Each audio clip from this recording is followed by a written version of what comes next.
it's your girl Coco. Welcome back. So today it's a little bit different. We're gonna be doing a Q&A, and this Q&A is not about me at all. I actually posted on my Instagram. If you follow me there, you know that on my story I had you guys ask me questions, whether it was about love, confidence, like life advice, I'm pretty good at giving people advice. I see things in an unbiased way, I feel. So I'm not just gonna be sitting here answering questions. I'm actually gonna do my nails. I'm using this Macart nail extension gel kit. I'm gonna knock two birds with one stone and answer these questions. I have the questions on my laptop here. Okay. So let me just eat my donut. So the first question I see here, it says, how do you feel about long distance relationships? Who should make the move/travel? I feel like your relationship has to be really strong for you to be able to even endure that. Honestly, when I experienced it, it was at the beginning of the relationship, and I was really young and very naive. So, honestly, the best thing I can say is if you're both willing to, compromise and like sacrifice certain things, not being able to see each other all the time, you can always make a compromise. Like, okay, on this holiday I come see you. On this other holiday you come see me. Like, I feel like it should be equal. Obviously, if you don't have the means to be traveling all the time, if you talk to your partner, then they should understand. Honestly, when it comes to relationships, talking and communicating is the most important thing. Because if you don't talk to each other, if you don't tell each other how you feel, then nothing's gonna work out, especially in a long distance relationship. Like, I've learned that if you don't say how you feel to your partner, they're never gonna know how you feel, because you can't expect that other person to read your mind or read your body language or anything, because to some people it doesn't come second nature to just look at somebody and be like, oh, they're upset, or oh, something's bothering them.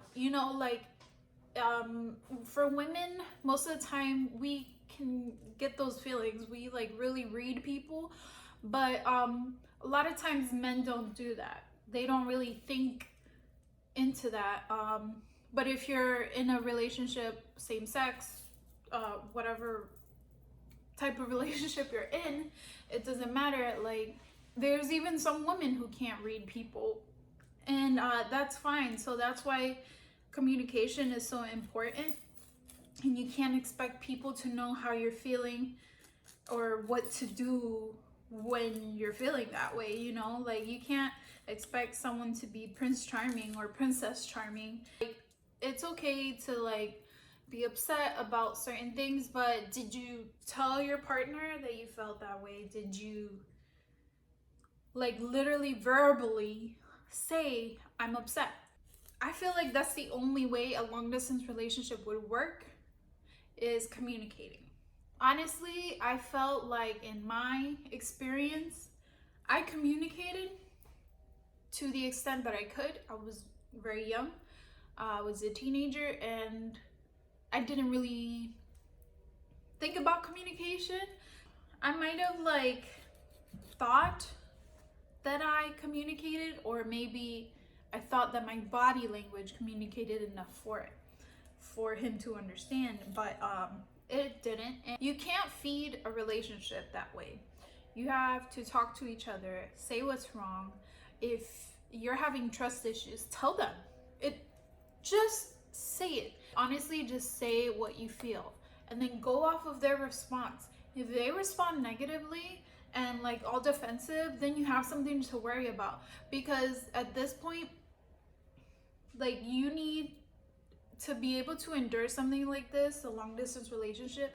You and your partner have to be both strongly like committed to this, and you have to know that these questions are gonna pop up. So if y'all communicate and y'all have respect for each other, then it should work out. But other than that, if the relationship, the long distance relationship, is causing more grief than anything, then maybe you guys should take a break, see what happens. If you guys are actually gonna be together, like in the same air, like state or country or whatever, at some point, maybe link up again and talk. Like, just say, hey, you know, we've been apart for a while. I want to know how you're feeling. Like, did you want to give this a shot, or, you know, we can just be friends or go our separate ways? Honestly, like, with these things, you have to be very, like, yes, you can be emotional, but at the same time, you have to consider, like, this other, your partner or your ex-partner or whatever, they have feelings too. If you're thinking every day you can't trust him and all of this, and that, oh, what if they're doing this, this, and that, then girl, you should not be in a long distance relationship. Because if most of your thoughts are negative when you're thinking about this relationship, then it's not for you, honestly. Okay, so this question says, do you think it's okay for someone to go 24 hours without contact with their significant other? If it's something out of the ordinary for you guys not to speak to each other for 24 hours, then no, it's not okay. In my case, my boyfriend and I are not like that type of couple to like text each other all the time or like stuff like that, because we live together, so we don't really have to do that. If I text him, it'll be like, hey, can you pick up like cereal or milk or something on your way home? But in times where, like, let's say he goes out of town or I go out of town, we do go like 24 hours without speaking, because, well, we know we're like busy doing something. We're not like the type of couple to like be like, hey, good morning, good night, you know, all that stuff. We're past that point. But if in your relationship that's the norm, and all of a sudden this person doesn't talk to you for 24 hours, then that's a problem. Because in the past, I've been in a relationship where that's been done to me, and yes, it was a problem to me because that wasn't normal in that relationship that I had, because we usually spoke to each other every day. If somebody is not showing you that they value you, then don't give them the time of day. If you're being ghosted, don't even try. Like, you better have an excuse. Like, your mama must be in the hospital, or your dad, your grandpa, somebody must be in the hospital, and you've been in the hospital all day with them, and you didn't even check your phone died, you lost your phone, something that actually is worth the excuse to not talk to me 24 hours. If that's normal to like always talk, and then all of a sudden you don't talk to me, I'd be like, bitch, get the fuck out my face, you wasting my time. Like, why would you make somebody, like, if it's your significant other and you have a serious relationship or a really serious bond with this person, and they ghost you for 24 hours, then no, don't even entertain that. Don't. Okay, so let's move on to the next question. The next question says, what are some tips / suggestions you have for making a relationship not only last, but make it to the 1 year mark? You can't really force a relationship to be long. I don't know, like you can't force a long relationship. When you're right for each other, the time will come. You know, like the years will come with that. When you're like always communicating with each other, you show respect, you you're basically each other's best friend, you're each other's teammates, partners in crime, all of that. You basically, the time comes with that. Like I've been together with my boyfriend, we're making 5 years this year, and it's not something that like I plan to make 5 years with him. It was just, you know, we vibe together really well. When it comes to arguments, we really don't argue. We kind of like disagree, and then we like give each other space, and then maybe we come back and we talk about it.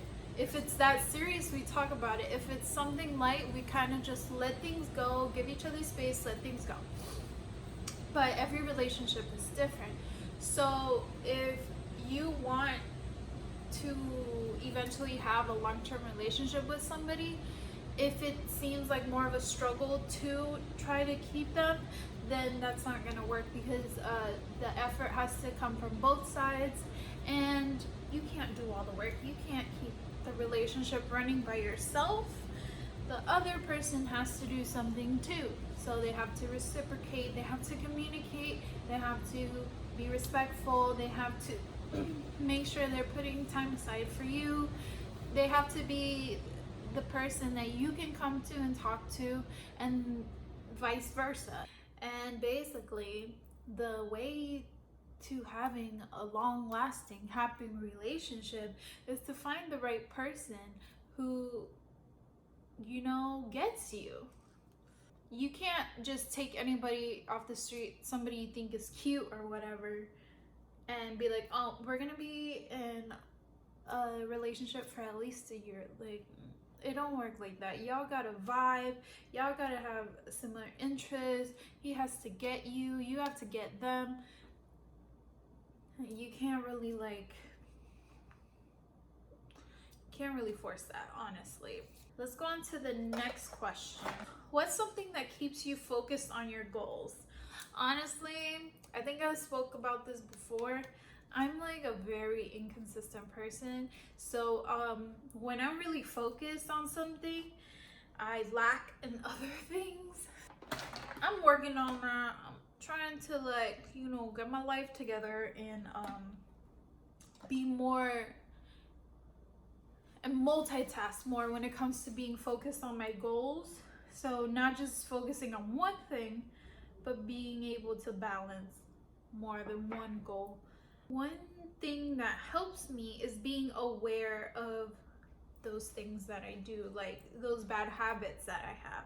Kind of catch them as you go, because most of the time what we like to do is we ignore those little things. We're like, you know, I'll have a soda today, and then next thing you know, you're having soda every day for the next 2 months, and you can't stop it. So I feel like keeping yourself in check is the most important when it comes to focusing on your goals. Just always keep yourself in check. If you feel like you can't do it, if you like by yourself and you have somebody you trust, that you're okay with them checking you, you can tell them, hey, you know, next time I do this, like, stop me from doing that, or, you know, encourage me to do this. And also at the end of the day, which is something else, a disclaimer I have to put out there, don't, just because you ask somebody to help you out with like staying focused on your goals, doesn't mean it's their responsibility to keep you focused on your goals. They're just helping you out to help you remind yourself. But at the end of the day, you have to be responsible for keeping yourself in check, because you're with yourself 24 hours a day, 365 days a year, at every second, every moment, every minute.